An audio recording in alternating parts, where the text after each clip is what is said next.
This is a relay project. Real Talk starts right now. Here's Ryan Jesperson.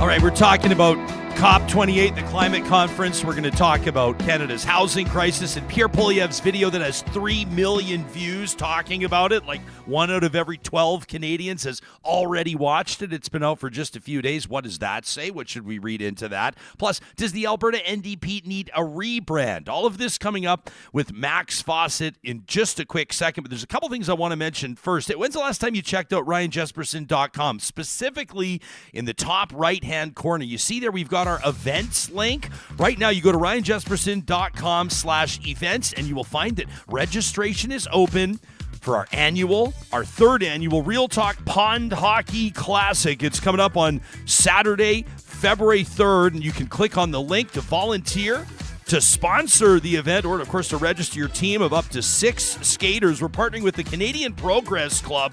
You know, they've raised over $1.3 million over the past 20 years or so, and we're so proud to partner with them on this event. It promises to be an amazing day, a celebration of Canadiana. We're capping it at 24 teams, and it will sell out, so you don't want to miss out. Make sure you register today for the Real Talk Pond Hockey Classic. And in the meantime, if you're looking to get your team the industry's best safety training, I want to point you in the direction of Danatech.com today. Danatech's been Alberta's safety training leader for more than 3 decades, and their courses are designed by experts with real on-the-job experience, so they're actually going to make a difference on your job site. You're going to save lost time injuries. You're going to stay compliant with changing regulations, plus you'll save money on training with Danatech. Big companies across Canada are using Danatech's WMIS, TDG electrical lifting device courses for good reason. Plus, they've got a catalog of more than 150 courses across all industries. Visit Danatech.com today to see their courses and find out more about bulk discounts. Oh, it's going to be a good one today. It is, and I know that Max is ready to go. We got a million things to talk about. Yeah. Hey, friends, did you happen to see our TikTok yesterday? Which one? This one? I said, hey, Premier, you're being widely criticized for taking 100 people to COP. She says we're taking like 6. So I'm not going to read through the whole list of 100. So you've got like Invest Alberta, Innotech Alberta, Métis Nation of Alberta, Alberta Securities Commission, Alberta Innovates, Alberta Industrial Heartland Association, Alberta Indigenous Opportunities Corporation, and the list goes on. If Rachel Notley was taking 100 people to Dubai for COP, the message from the left would be, look at this. Canada's energy capital is taking climate so seriously that we're sending 100 people to COP. But Ryan, there's a reputation for not telling the truth. Sure. If she isn't telling you the truth, why aren't you upset about that? Well, how do you know she's not telling me the truth? Are all of those people that you mentioned on the list, are they attending on their own dime? I'd just like to find out how many people on that list are being paid by the Alberta government. She told you that she's only taking 6. If Rachel Notley was taking a big delegation, they would think it was awesome. Just curious about whether or not the public is paying for it. Who cares? I think it's a lot of money. That was Charles Adler on yesterday's Real Talk. Of course, he joins us the first episode of every single week. Before we get to Max Fawcett, I want to let you know we've heard directly from the Premier's office. They listen to the show. And here's what a spokesperson said. Most of the members of the Alberta delegation are paying their own way to COP through their respective organizations. This includes private industry representation. Alberta's budget supports the attendance of 22 officials, including Premier, Minister of Environment and Protected Areas, Minister Schultz, 6 political staff, 9 departmental staff, and 5 officials to support First Nations participation, including Indian Resources Canada, Athabasca Chippewan First Nation, Excelsius Capital, Carnative Energy, and Heart Lake First Nation, as well as 5 members from the Premier's security detail. Alberta's government agencies will support the attendance of 10 officials. Each agency will cover their costs from respective budgets, and all expenses will be publicly posted. They said, we're not even close to paying for 100 people.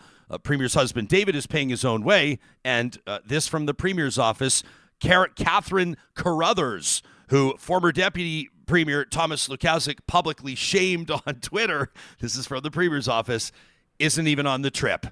With all that, says the spokesperson, I'm not sure everybody from all the agencies will show up, so some of these numbers are fluid as we say hello to the lead columnist at Canada's National Observer and a good friend of this show, Max Fawcett. It's nice to see your face, and thanks for making time for us this morning, Max. Happy to be here this morning, Ryan. People are pointing out in responses to mine and Charles's exchange yesterday that maybe comparing Danielle Smith's motives at COP-28 and comparing what Rachel Notley's motives might be at COP-28 if she were premier is apples and oranges. What do you make of Alberta sending a delegation of 100 people over to Dubai? I think it's a little bit excessive, just in terms of the numbers. I know the NDP government, I think they sent like 6 or 7 to the COP conference when they were in power. But, they have a message that they want to send, and this is the place to do it. The sort of the defining aspect of this COP is that there's this huge influx of delegates from oil and gas companies and oil-producing nations. And obviously, we're a part of that. My problem comes in 2 places. The first place is I'm a little annoyed, and this is sort of a familiar annoyance for me, but I'm annoyed by the lack of commentary from the Canadian Taxpayers Federation, because they would be jumping down any progressive government's throat if they sent this many people, 22 people, to an international climate conference. They would be up in arms about it. They would be, counting every penny and saying what an outrage it is, an affront to taxpayers. But this is consistent. They're always quiet when it's the Smith government or the Ford government or the Moe government or any government that is a conservative government. They haven't said, I don't think they've said a word about the Tylenol fiasco.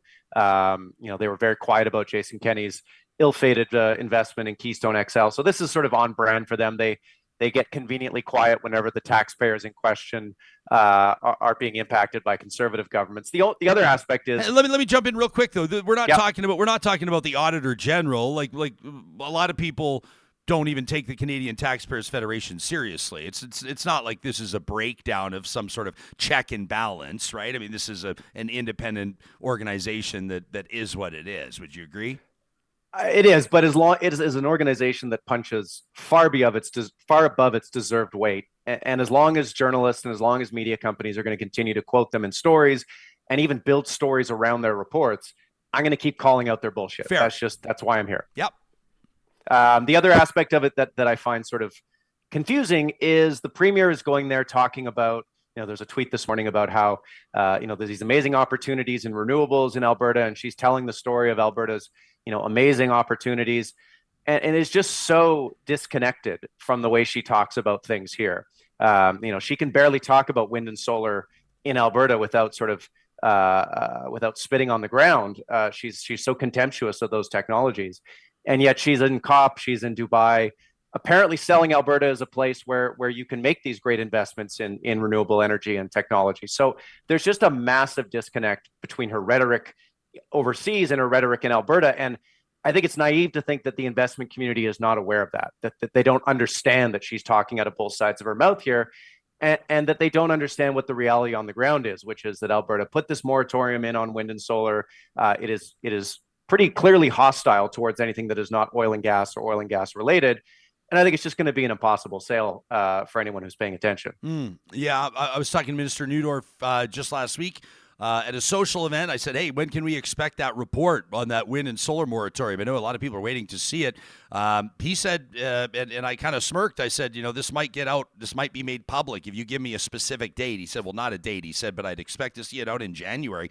So I know that, for some people, the political watchers, it might feel like that moratorium has flown by. It's gone quickly, not for the people that have been waiting to work on those projects, not the people that have had, in some cases, their livelihoods either put on pause or maybe even have lost jobs over it. So it's obviously a really big deal. Let's bring it back to COP. For people that don't know, there's a lot of talk. It's kind of like the UN climate change conference. This is where everybody shows up and the critics say, how rich that everybody's flying their jets there. We could be doing this over Zoom. Nothing ever comes of it. Nothing ever materializes out of the agreements.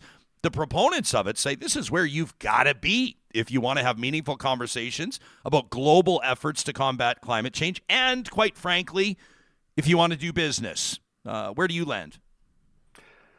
I agree on the doing business part, but you have to have a business proposition that people can actually believe in. And she has spent so much time, her government has spent so much time sort of advertising their can't-do attitude on anything to do with climate change, that it's going to be very jarring for investors to see, the Premier and her team suddenly swinging around and saying, no, this is a great place to invest. We're a stable jurisdiction. We're definitely not invoking sovereignty acts and picking fights with Ottawa and destabilizing the rule of law. No, we're actually a great place to go. It's just not, you can't undo the damage she's done to Alberta's business case for low carbon and renewable investment over the last, year and a half. You can't undo that in 5 days. You can lay the groundwork maybe for future business, for future meetings. You can get people interested, but she's got to walk the talk, right?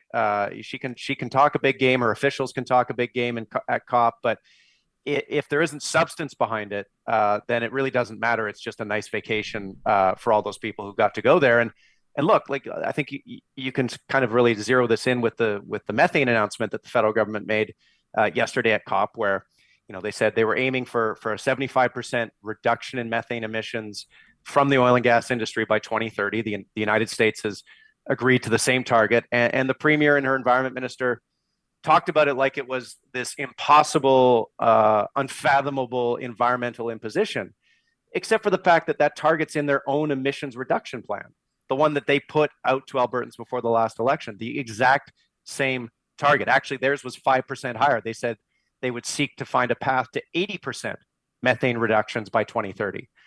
So this disconnect between the way they talk about things and then the way they legislate or behave around them in Alberta, it's not good for investment. I don't know how else to put it. Yeah. Real quick note here, this from DK Gray. I know you know DK. He was on the show a couple of months ago in the summer. Really enjoyed our conversation with him. He says, just sort of, fact-checking or throwing a number out there. He says back in 2016, COP in Paris, Alberta sent 13 delegates. Rachel Notley, Shannon Phillips, minister at that time, obviously, their staff and security said their cost covered by the feds, which was about $80,000. I'll take David's word on it. I'm sure he's right, probably. And if he's wrong, somebody call David. Don't call me. But interesting there. A lot of people pointed out to me yesterday. As a matter of fact, Max, why don't we take a look? We just pulled a few random replies to my tweet. Here's an example of like who's over there, for example. This is Ted Bauer, who's obviously worked in ministries before, but he's over there, representing Edmonton Global, Energy for a Secure Future. They're talking about, energy security and those types of things. Said they'll be there on Climate Leadership Day. He's facilitating some conversations with Indigenous investors and stakeholders, which is an interesting one, of course, an interesting angle. Lori says to us, I'd be, to be honest with you, more pissed, disappointed, and vocal if Rachel Notley took 100 people to COP. Says the cost to taxpayers, right to that. He says money being more effective elsewhere. A huge sore point for Lori. He says in the last 2 weeks, let's just count how many rural hospitals are closed due to lack of doctors or nurses, ERs shutting down. She says, I have a book of lists, and this stunt, she says, Danielle Smith's delegation there is bullshit.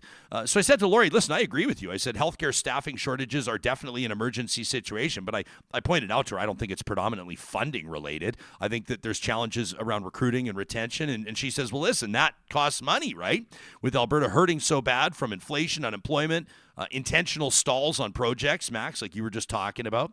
She says homelessness, lack of housing, lack of transparency. She says this was purely a dick move to parade bad relations with the feds. She says climate deniers at a climate conference. That's Lori's comment. T-Bone says, I don't think, honestly, I would applaud Notley sending 100 delegates to COP on the taxpayers' dime, especially if the goal was to disrupt climate change initiatives. Doing so, as the UCP is doing, is a pretty big slap in the face. Meantime, Whiskey says, hey, listen, Smith is advocating for Alberta.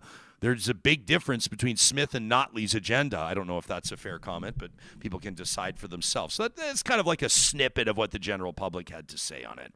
Now, what do you think Rachel Notley would do in this circumstance? A lot of people are saying she would know her role. She would know this is federal jurisdiction. She wouldn't attend without an invitation. I don't buy that.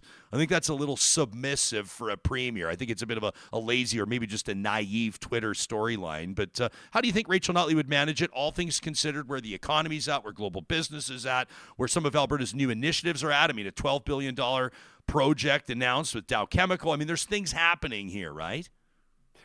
I think Rachel Notley would have a remarkable story to tell at COP, and she would be so much better positioned than Danielle Smith to actually sell it.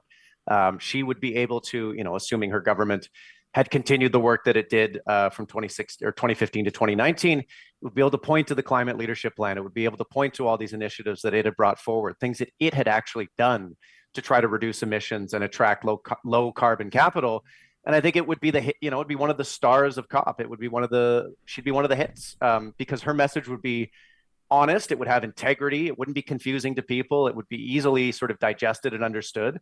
And she'd probably be able to take back a lot of big wins to Alberta. But, as I said, the problem with Danielle Smith is that she is taking all this baggage with her to COP of the things she has done, the moratoriums, the attacks on renewables, the way she talks about electric vehicles, the way she talks about all the things that people at this conference believe are solutions to climate change. And you can't spin these people. They're not idiots, especially the investors that are there. So, I think Rachel Notley would be a fantastic ambassador for the Alberta that she was trying to create. I think Danielle Smith is sort of caught between two worlds here. She understands on an intellectual level, I think, that this is the direction the world is going, that we have to decarbonize. You see that in her government's emissions reduction plan, where they committed to net zero by 2050. No indication of how they plan to get there, but they at least admitted or agreed to the target and agreed to methane reduction targets. But then whenever you talk about a technology or a way of getting to those targets, she acts like it is an intolerable imposition. It is some sort of constitutional affront. It is offensive to the very sort of soul of Alberta, and those two things just don't line up. And that sort of hypocrisy and that sort of contradiction is going to be on display for anyone who's meeting with her or her delegation right now. Alberta Girl in the chat wonders, when did COP become just another trade show? Maybe that's a fair comment. This from Ken, who says, I would correct Max. It was the UCP 1.0's emission plan. He says the UCP 2.0 doesn't believe in it. He says they're two completely different parties, with the exception of some who are taking home big minister salaries. Is that a fair comment? Was Jason Kenney's emissions plan dramatically different, or? No, it was Danielle Smith's. It was hers before the election. Like, they dropped it right before the election as a fig leaf, and clearly to some extent it worked because they got reelected. But let's be clear, Jason Kenney's version of the UCP never put forward this sort of an emissions reduction plan. They agreed to keep the industrial carbon pricing system that the NDP had created in place, largely at the behest of investors and the oil and gas industry. But no, it was Smith's version that put forward the emissions reduction plan, which is why it's so odd that now she's basically pretending that parts of it are unconstitutional or will cost the industry billions and billions of dollars, when even the industry has said basically reducing methane emissions is a low or no cost activity right now. That it is not a burden. It is not an imposition.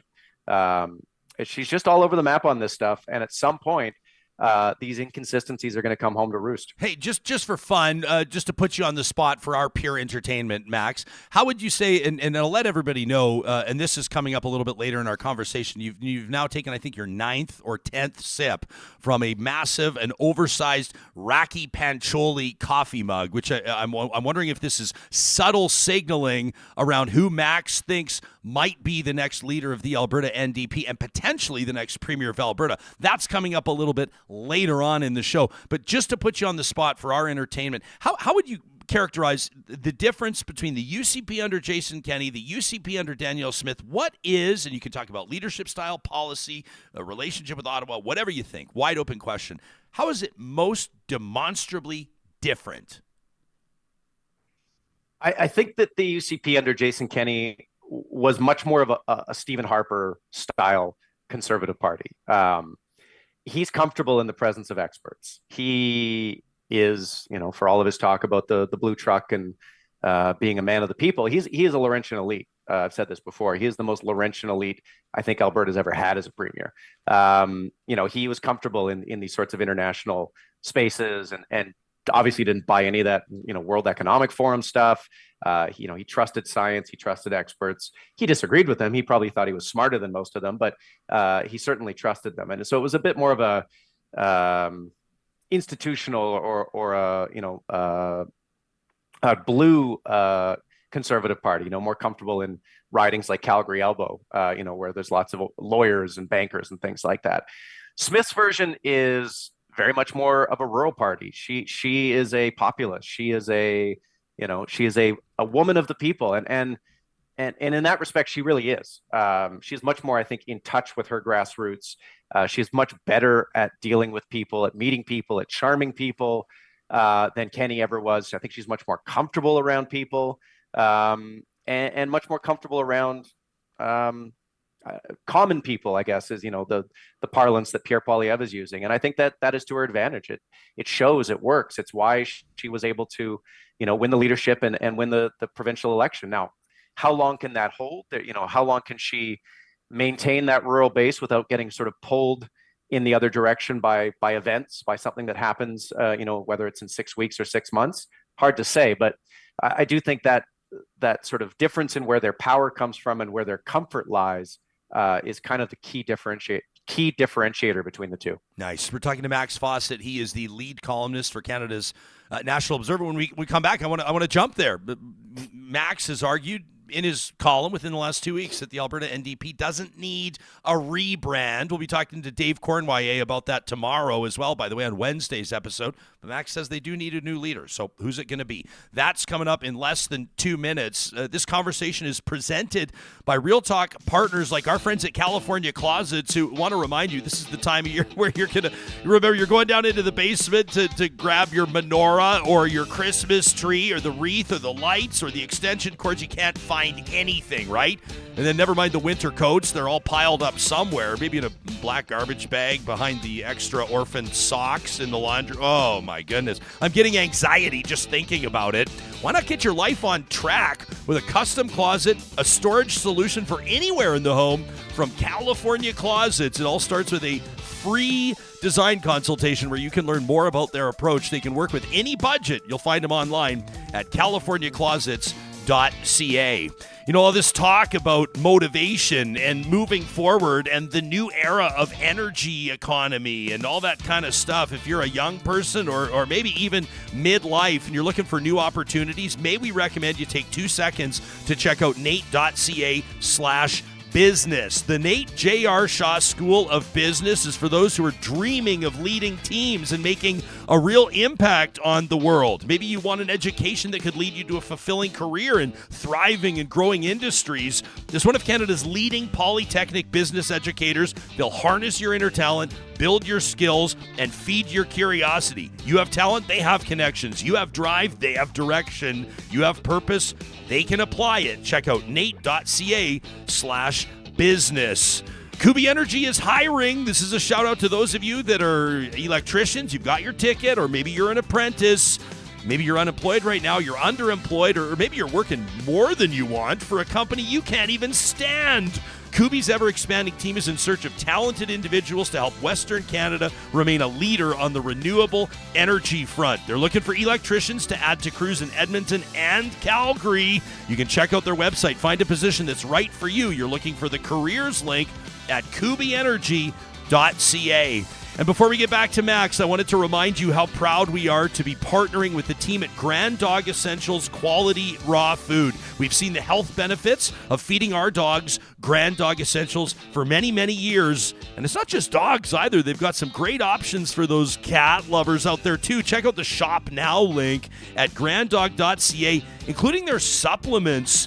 Really neat stuff like the Adored Beast Phyto Synergy. It's 100% pure, sustainably grown marine phytoplankton. If there's one supplement to add into your pet's rotation, this is it. You can learn more again at granddog.ca. And a big shout out to them for their support of the Yamniska Wolf Dog Sanctuary. When you eat Grand Dog Essentials raw food, you can proudly say that your pack is eating Wolf Dog approved food. I can't even believe this. They're donating more than 100 pounds of food every day for those Yamniska Wolf Dogs in that beautiful sanctuary. You can learn more by following Grand Dog on Instagram.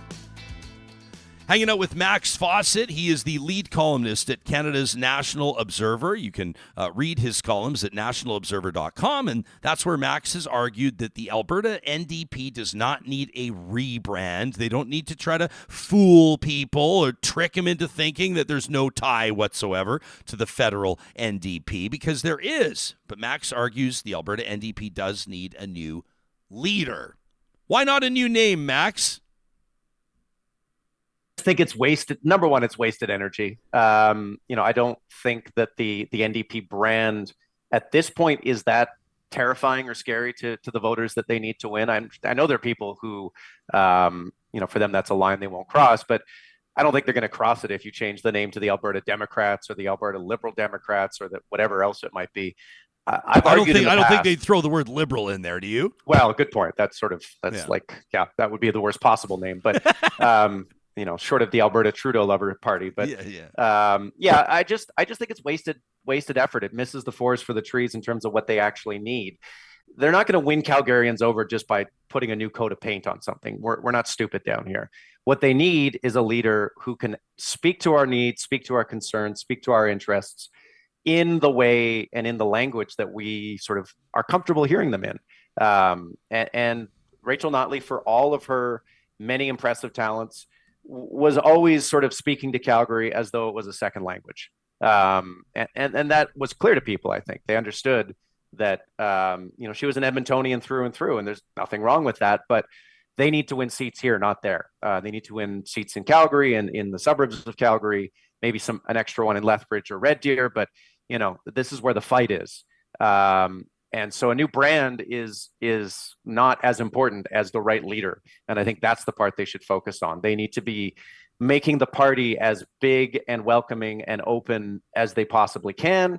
And that's the challenge in front of them. And that's a big enough challenge to digest without adding in a new name on top of it. People love talking about leadership races because you get to speculate, and it's like talking about the Stanley Cup playoffs or whatever you want. You get to sort of rank them and who are the favorites and who could come up the middle, Eddie Stelmach style, and win the leadership of the Alberta NDP.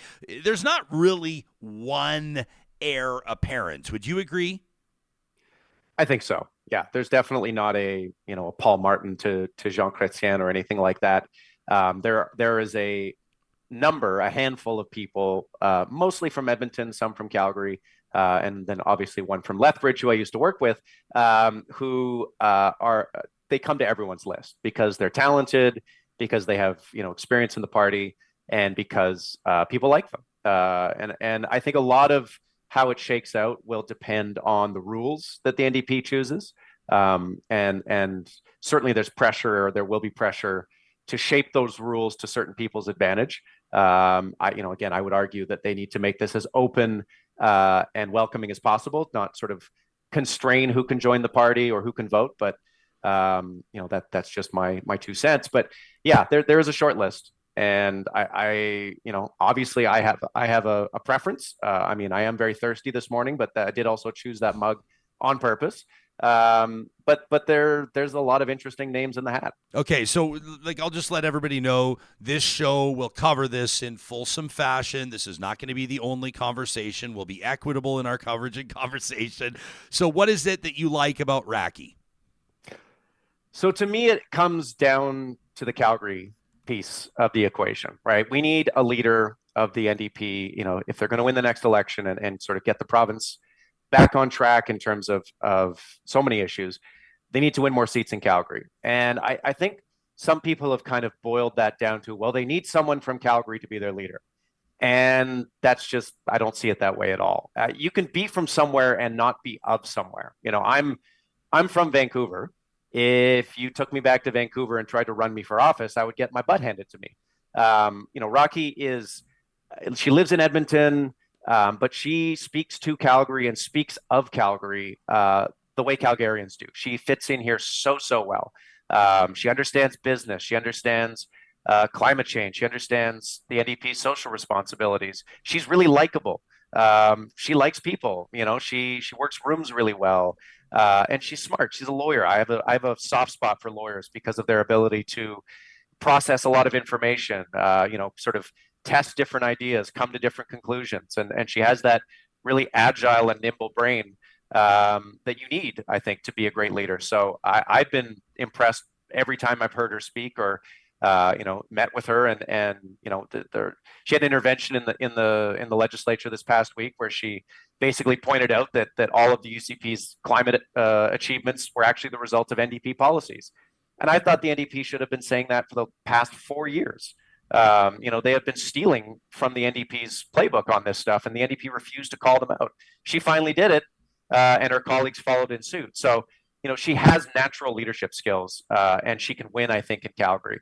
That's what draws me to her. That's why I think she'd be a great leader. But everyone, of course, has their own 2 cents on this stuff. If I was a betting man, I would, probably bet $1,000 on the fact that Kathleen Ganley will seek the leadership. Obviously, nobody's announced it yet because Notley's not announced when she'll be taken off. But what do you think Kathleen Ganley's future might look like with the Alberta NDP? She's been a high-profile cabinet minister. She's been a justice minister. Obviously has a solid reputation. She's from Calgary, which maybe gives her the leg up on some other candidates if people start to perceive that the leader needs to not just be relatable in Calgary or connected to Calgary, but from Calgary. Kathleen Ganley, what do you think? I think she's formidable. She has the experience. She has served in these senior roles. She clearly understands oil and gas. That's been one of her critic portfolios. The thing to me, for Rocky's people, whoever ends up running her campaign, they need to make sure that the ballot question isn't who is from Calgary. They need to make sure they frame it as who is most likely to win in Calgary. Because if it's who's from Calgary, Kathleen Ganley is probably going to win. That wouldn't be a bad thing, by the way. She's, like I said, she's very talented. The thing for me, though, is, having met enough politicians, probably too many over the course of my adult life, there's just some of them where you get that little extra sparkle, like there's just something about them that leaves you, I don't want to say starstruck because that's too much, but leaves you impressed. And I would say Danielle Smith has this in spades. She is special when you meet her. She leaves you with an impression, and Rocky does as well. I think that's what differentiates her in my mind. But Kathleen Ganley versus Danielle Smith, that would be a formidable fight. I think the NDP would be in good shape there. I just think they'd be in better shape with Rocky. Yeah, I would love to see Shannon Phillips have an opportunity to shine in a debate. She's got one of the, and I mean this as a huge compliment. She's got one of the sharpest tongues, maybe in Alberta political history. She's whip smart. She's obviously is, kind of wears her heart on her sleeve on some things. She's a professional, but she can be polarizing. But I mean, what prominent politician isn't? What do you think about Shannon Phillips as leader? I love Shannon. I worked with her, not for her, as some trolls like to point out, but I worked with her in the public service, and she's amazing. She's so smart. She is so tough.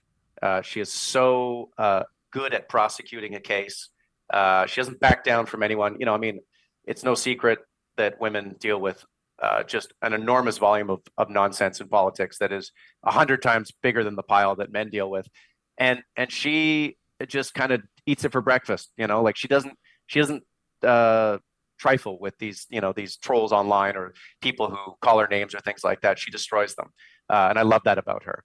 If she's running, I mean, the thing that I've heard is that she's not running, that she doesn't want to run. Very possible. That she's not interested. If she was interested, she is immediately one of the top 3. Yeah. If not the front runner, because she can prosecute a case better than almost anyone I've ever met.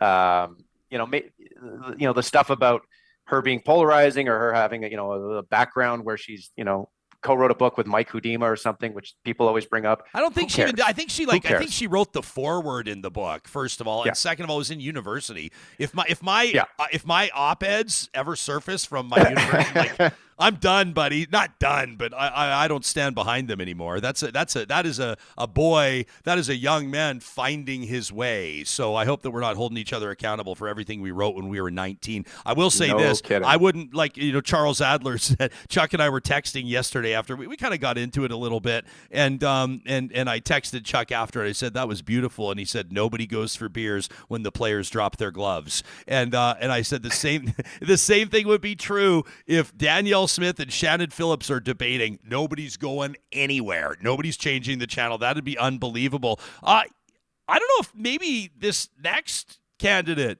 could make some noise. He represents Edmonton Centre. He's currently serving as the health critic. He came on this show a few weeks ago and threw some pretty well-landed hand grenades. David Shepherd said that the UCP couldn't run a lemonade stand when he was here. Well, you think David Shepherd might take a run at the leader's chair? I'll get to David in 2 seconds. I just want to close the loop on the stuff about Shannon that we were talking about. I think one of the gifts that Danielle Smith gave a lot of people in politics, and it's a weird thing to think that she was giving gifts to people like Shannon, but it closes the book on any nonsense about people's past being an impediment to running for office, because Danielle Smith had more baggage than anyone I think I've ever seen running for a role like premier, and she won. So, the ability to push through these criticisms that people will bring about, oh, you said this or you did this 3 years ago, 5 years ago, it's over. Don't worry about it. Just talk about what you're going to do going forward, and that's all that matters. So as to David Shepherd, I think David Shepherd is exactly the kind of guy you want to have in your cabinet. He's a really smart guy, tough guy, able to drop some bombs rhetorically, good turns of phrase. But I just think he's too Edmonton to win the province, right? He's the MLA for Edmonton Centre.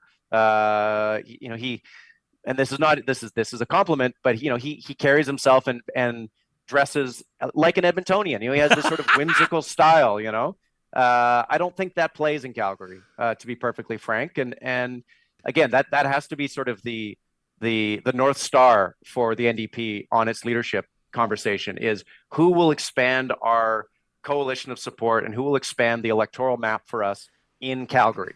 And if the answer is no, then that person has to be kind of pushed off your list. I didn't mean to step on your toes. I was just going to say to Johnny, I thought dressing like an Edmontonian was the Canadian tuxedo. It is, yeah. And buttoned-up collars all the way to the top. Button-up collars, jeans, jean jacket, dressing like an Edmontonian. We're skipping you. This is fun. Do you care? We're just shooting the shit, Max. Like you and I haven't chatted for a while, and I like going through this list. And there's probably going to be some people can throw it in the live chat if they want.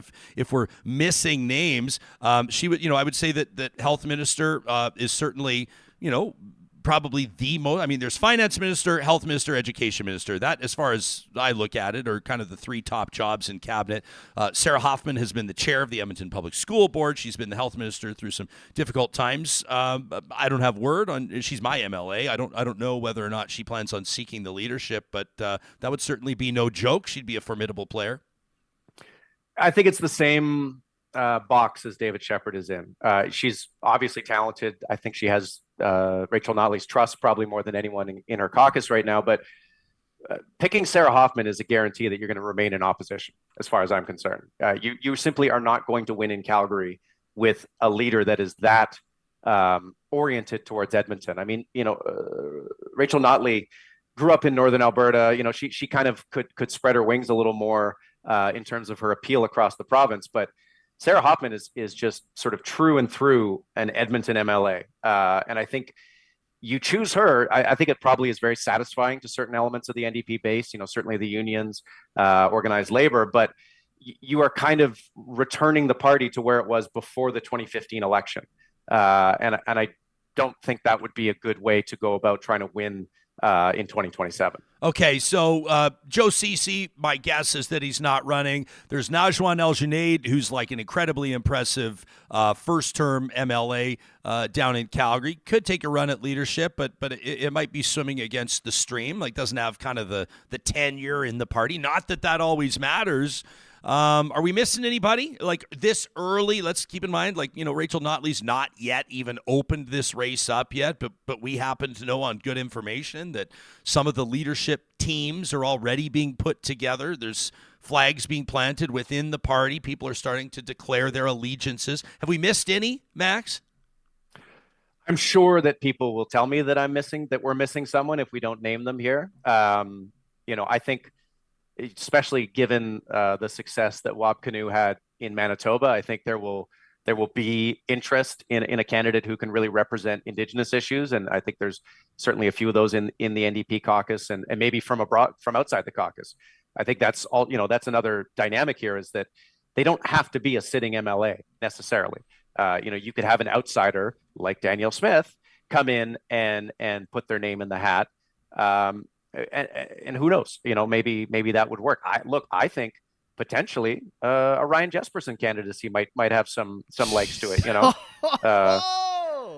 Max, they couldn't convince me to seek the leadership of the Alberta Party, and I don't know that I would pass the progressive purity test to seek the leadership of the NDP. There is one name that we've not admitted. We're just chewing the fat here. She is one of the most likable MLAs for sure. And I suspect you're going to invoke your Edmonton caveat again. Janice Irwin has one of the most sort of, what do you want to call it? I mean, her following is just so incredibly loyal. She dresses she's whimsical. got, if we start poking fun at the fact that she did a big video when she lost her cat, and we only posted the video when the cat was found, let's be clear.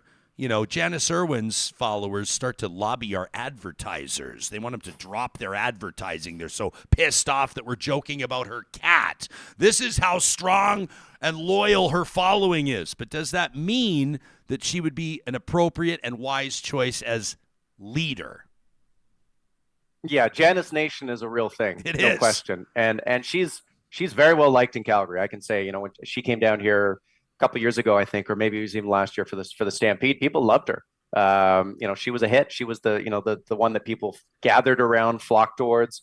I just don't think she passes the Calgary test in terms of winning, the ridings that Najwan won. The Calgary Glenmores, the Calgary Shaws, the Calgary Elbows. The sort of the ridings that the NDP needs to hold and then add to, which are very sort of more suburban, more, a little more oil and gas oriented.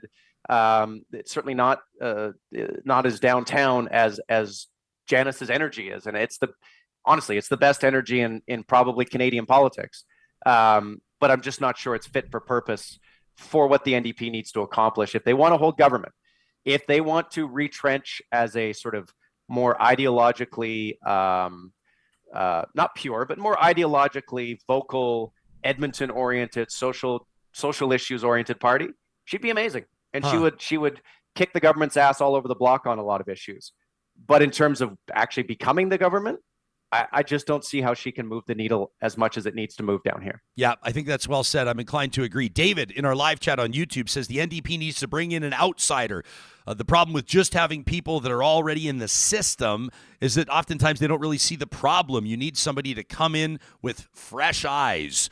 I totally understand the point that David's making, and I mean, we've seen it with federal leadership campaigns as well. Sometimes you get people rolling in. I mean, I think of Kevin O'Leary, Mr. Wonderful, rolling in hot, trying to become the leader of Canada's Conservatives. But it's not unprecedented. But to actually win, if you've not actually been an MLA or held elected office at any level, very difficult to convince.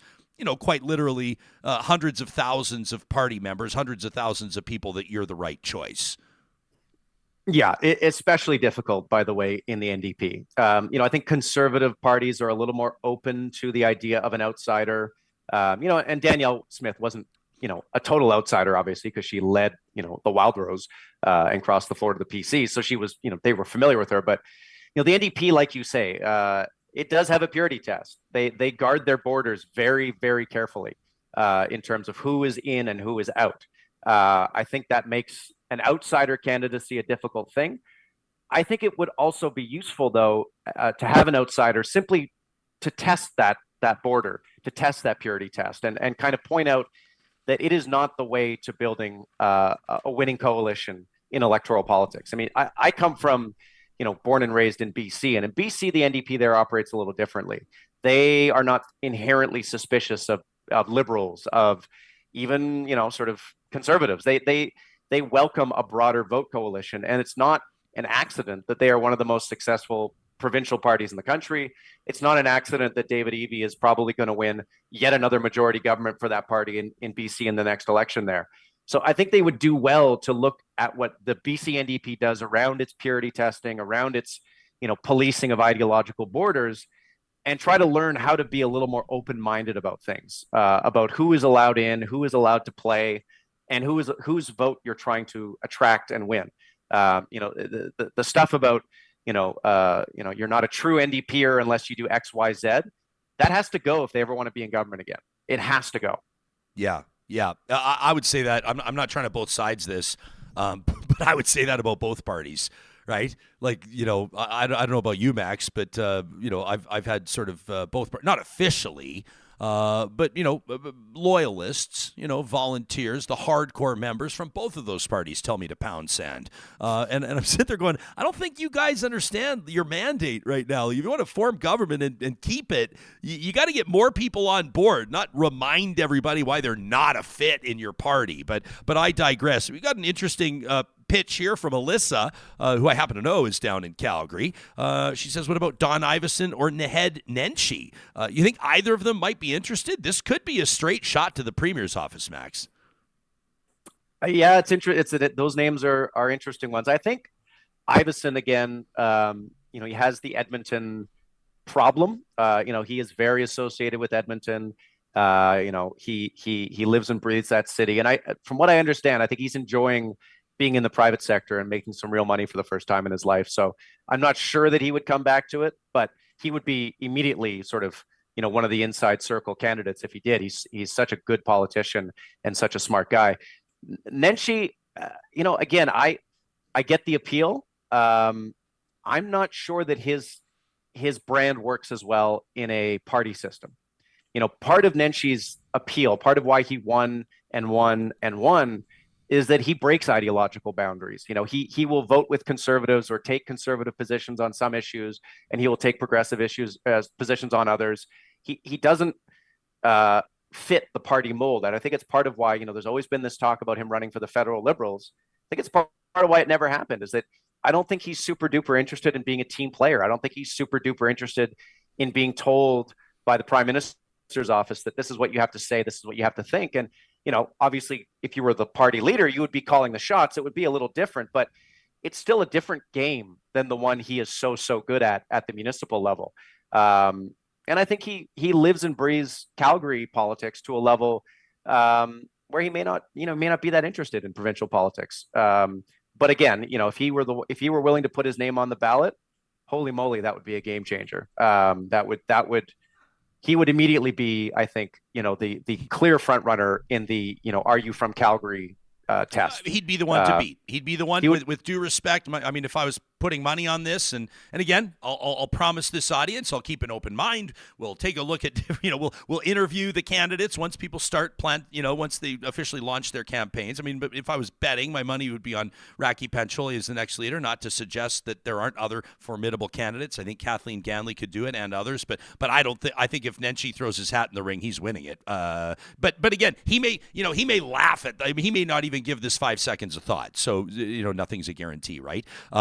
We had here Glenna on our chat. She says Kevin O'Leary, and then she kind of spells out the sound effect like she's just has this like gurgling in her, like she's just like, I didn't mean to ruin Glenna's breakfast as she's listening to this, but she goes on to say, I don't think parachuting in a candidate is the answer at all. That from Glenna. We're hanging out with Max Fawcett. Can we take a few more minutes of your time? Really enjoying this, Max. I want to ask you why you think that in just a few days, Pierre Poilievre releases a 15-minute video that has more than 3 million views. That's coming up in just a quick second. This conversation is happening because of supporters of Real Talk, like the family-owned business that is Friesen Brothers, Alberta-grown, Alberta-owned since 1965, and they're celebrating 68 years of proudly serving Alberta communities. They first opened their doors, in 1955. They've been working to bring Albertans a unique Alberta food experience and the comfort of home to all of their Friesen Brothers locations. It started as a butcher shop in the gateway to the Rockies, Hinton, Alberta. The organization has grown to represent 16 stores, providing jobs to more than 1,000 Albertans, from Manning in the north to Drumheller in the south. You can find out more about the history of this amazing family-owned business by checking out friesen.com/history. You know, I told you about this lunch that I shared with the founder of Complete Care Restoration, Kelly. Kelly's telling me about this new initiative that they've been working on. They are a BMO climate smart business, a BMO climate smart business. That means they're climate smart certified. You go, well, what does that mean when it comes to disaster restoration, like hazardous material removal? Well, this company, Complete Care Restoration, is the first in the province to be certified this way. And that means that they're averaging over 70% of the debris from demolitions is being recycled. I said to Kelly, 71%. Like, you can imagine stuff that's been burned out, flooded, mildew, mold, all kinds of gnarly stuff, sewer backups. I mean, I'm sorry again to go there, but facts are facts. This is real talk. I go, give me an idea on what your competitors are doing. What portion? If you're recycling 71% on average, how about your competitors? He says, 0. If you want to go with a company that believes in protecting the planet, next time disaster strikes, you remember Complete Care Restoration. And I want to give a big shout out as well to the team at Eden Landscaping. Talking about Don Iveson, I don't think he'd mind me name dropping this. You know who hired Eden Landscaping this summer to do his backyard? Yeah, that's right, his worship, the former mayor. Why not be like Donnie? The next time you're thinking about bringing your outdoor space to life, take 5 seconds and check out landscapeedmonton.ca. You can browse their site for examples. I mean, this is proof of performance, how they've done amazing work in the Metro Edmonton region for more than 20 years and what it might look like to work with them. They're great listeners. I can attest as much. We've worked with them as well, proudly, and we give their service 2 thumbs up. That's Eden Landscaping at landscapeedmonton.ca.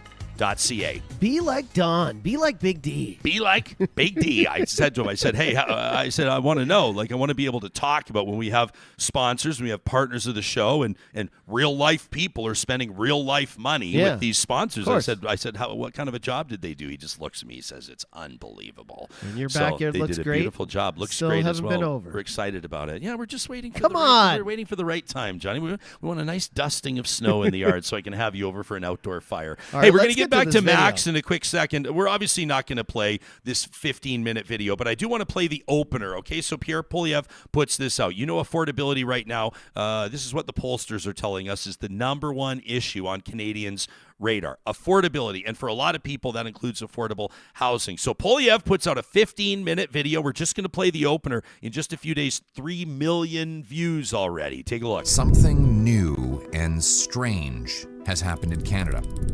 Canada is sitting on probably one of the largest housing bubbles of all times. Something we haven't seen before. An entire generation of youth now say they will never be able to afford a home. This is not normal for Canada.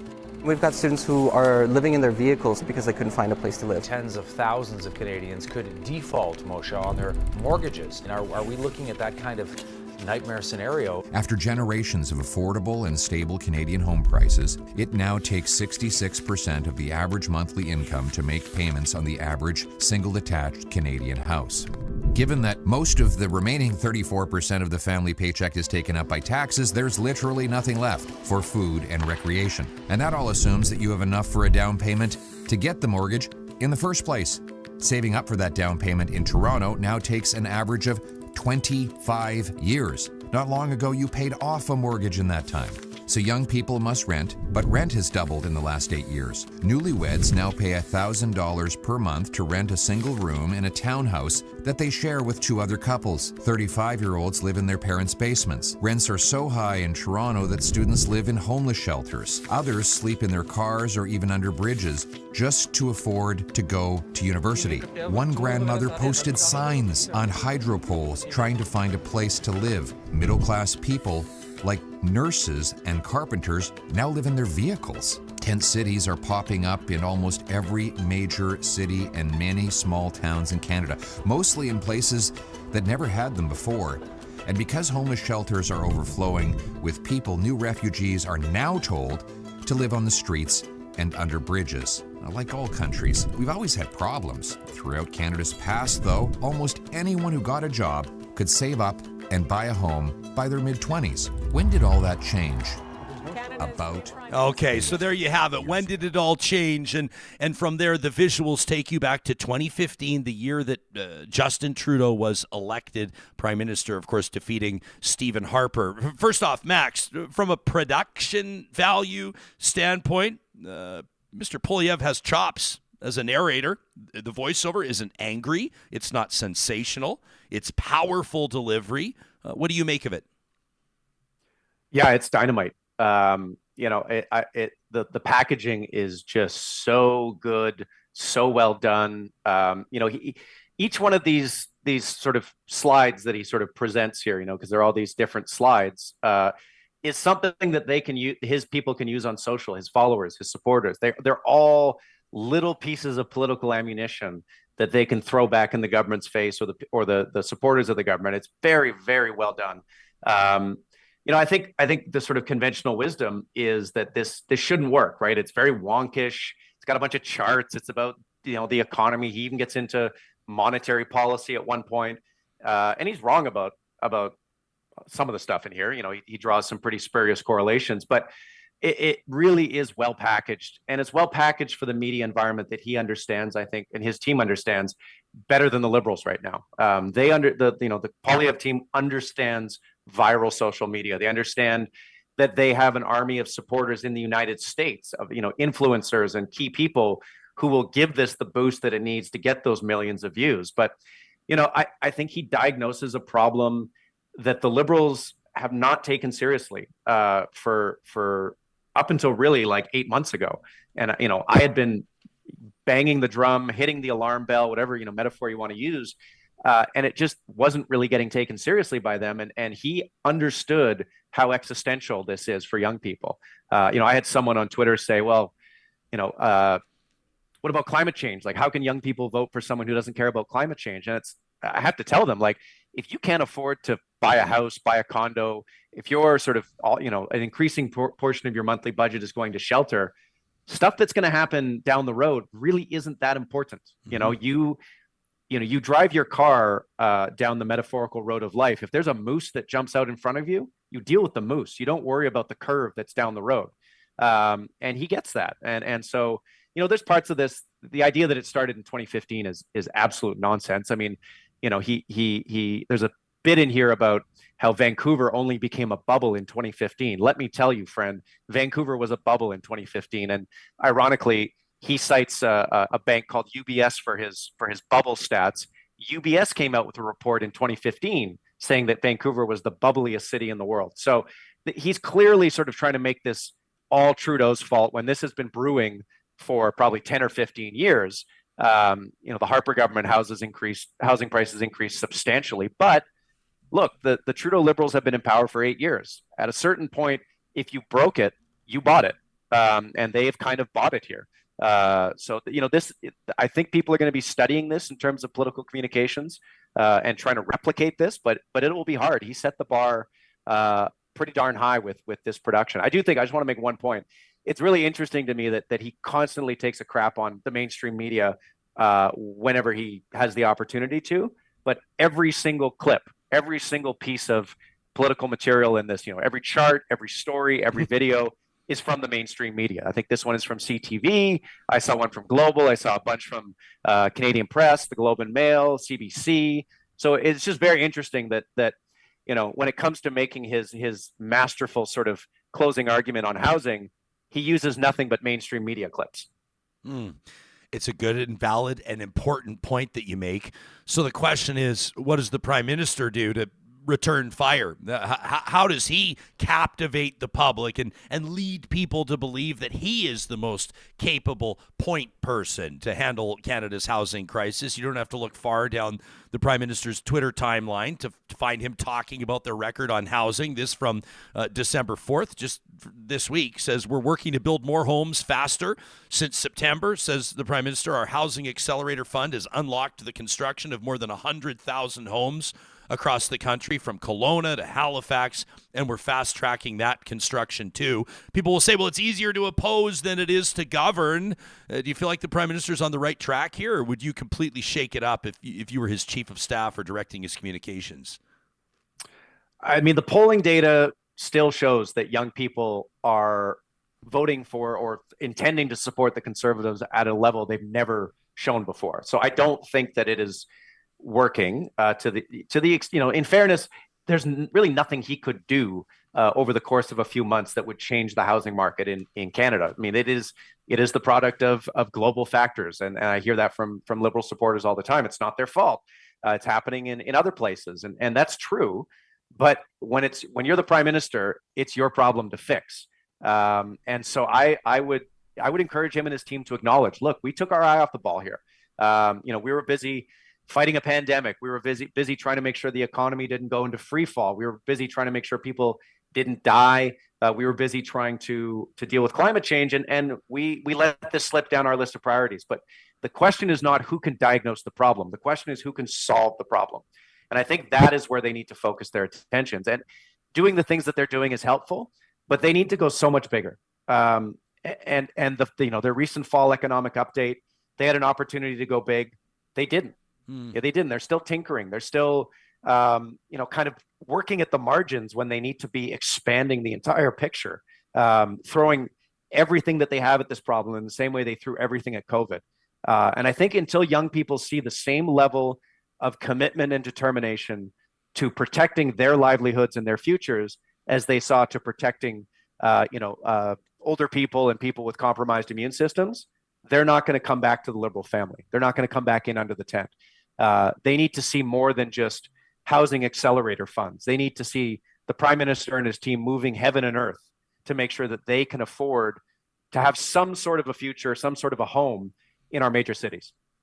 Max Fawcett is the lead columnist at Canada's National Observer. You can support him and his team's work on vital climate journalism by subscribing at nationalobserver.com. And, of course, you can follow Max on Twitter at Max Fawcett. It's always so fun to chat with you, man. Appreciate it. Thanks for giving us a full hour. We'll talk to you again soon.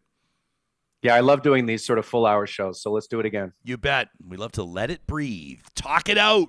Go to the live chat. And, of course, as you know, invite you to send us an email if what we've said here today or maybe what we've not said has resonated with you. Go ahead and shoot us an email to talk@ryanjesperson.com. Mm-hmm. What would impress you? And Max says the Prime Minister's got to send a message to young people that he's taking this, number one, as seriously or more seriously as Pierre Poilievre is, and number two, as seriously as the government took COVID. This is a crisis situation. I sort of think of I know it's not the same thing, but President Jimmy Carter swinging hammers on the build sites at Habitat for Humanity, right? People like to see. I'm not laughing. I mean, what an amazing individual.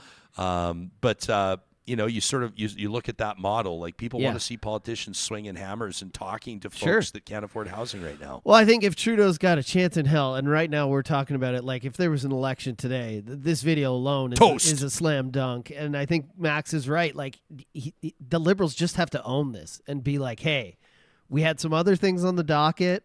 We let this slip, but here's what we're going to do, and have a real plan. Because I think, the video is great. I want to just talk about the video because as soon as I saw it, I knew Max would have some thoughts on it because there's a lot of facts in it, but there is, when they're talking about landmass, okay, we can't build houses in none of it or any of these places that are uninhabitable. The majority of the metropolitan areas in Canada, they're all close to the border or genuinely close to the U.S., right?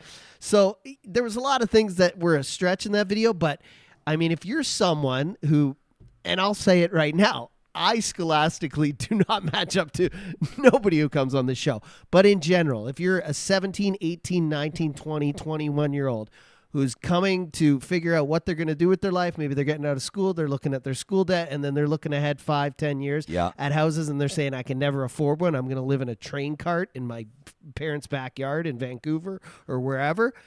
Those things matter, and they hit hard, and it might get these people who, I know a lot of young people aren't voting, and the ones that are maybe voting Conservative.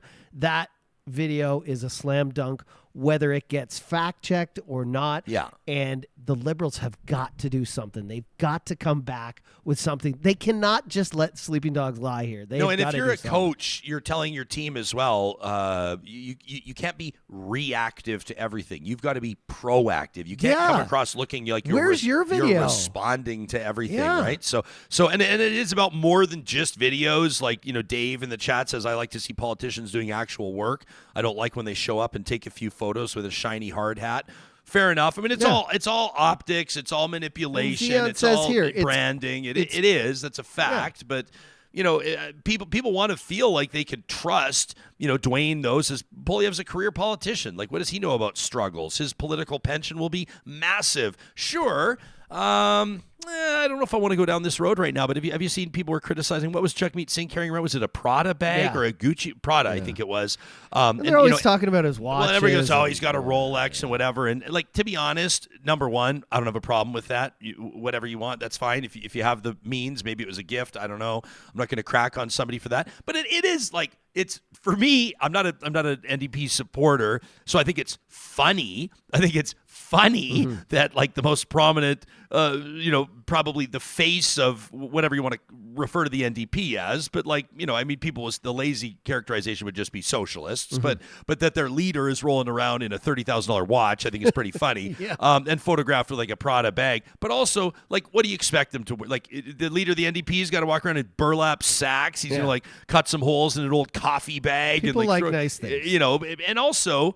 Politics needs to draw talented and skilled people, and a lot of those people have found success in private industry. Paul Martin, the prime minister, was wealthy beyond belief. I believe it was a shipping company that he had established or sold before he was prime minister. You don't crack on people for having real world lived industry experience. I think that's a positive. Yeah. But it is also very valuable to have the perspective of elected officials that grew up in really tough circumstances 100%. Where they didn't know where the next meal was coming from, where they didn't have appropriate footwear in the winter. And it makes me think of the kids that's their reality right now. And I encourage all of you this month to do whatever you can to support the nonprofits and the community agencies in your neck of the woods.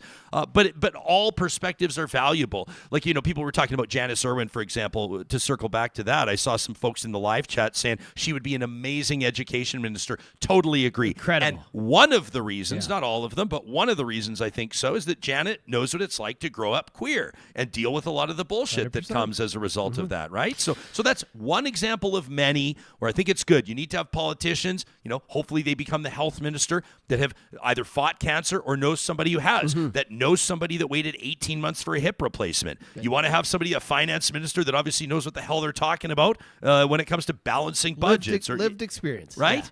And again, I hope I'm saying his name. Is it Zane or Xian? Like, everyone's opinion matters, and he or she is saying in here, this video, you'll relate to it if you're dumb.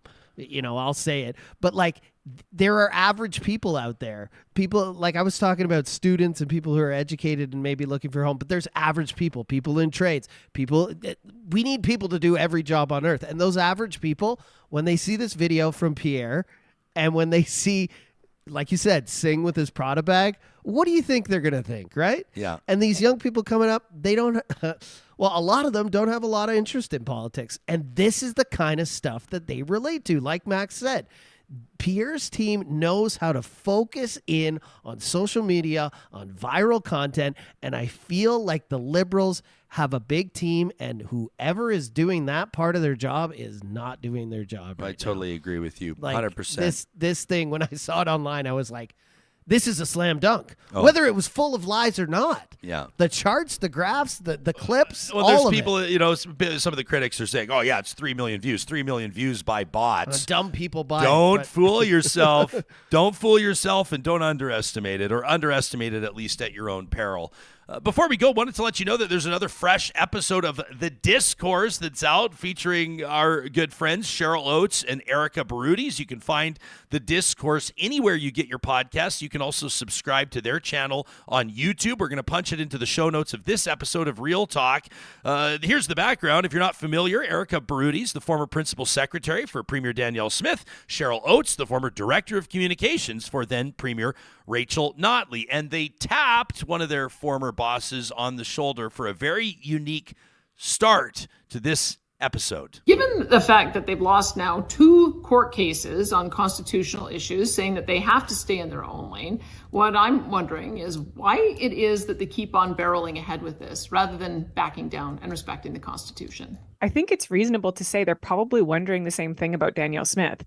Like, I think across the board, especially in Alberta, every party, including the opposition, the government, and stakeholders, have all said the clean energy regulations as proposed are just not going to work. Yeah, I also see Guilbeault like not backing down. This is kind of like seems like a legacy piece for him, and that there is a lot of falling on deaf ears that we've seen to this point. So, you know, if we're coming to why did the government do it now, I think it was the symbolic gesture, in which is the Sovereignty Act, to say, you know, listen clearly. Why won't the federal government let the 2035 go?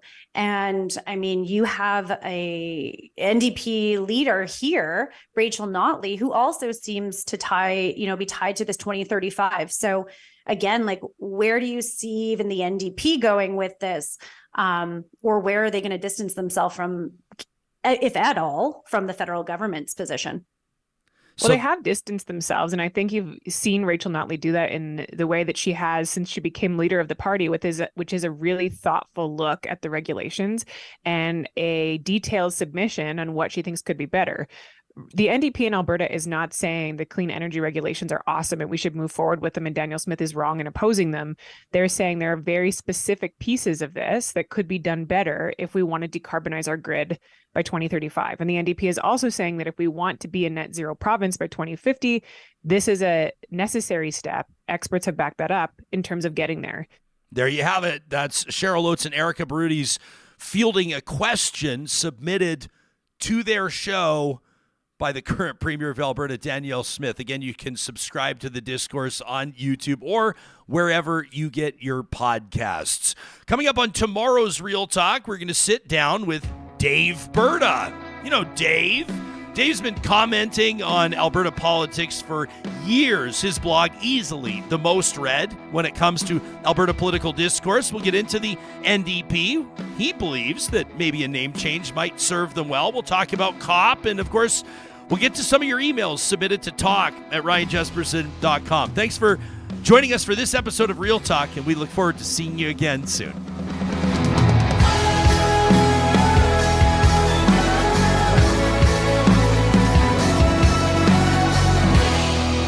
Real Talk is hosted by Ryan Jesperson. Executive producer Josh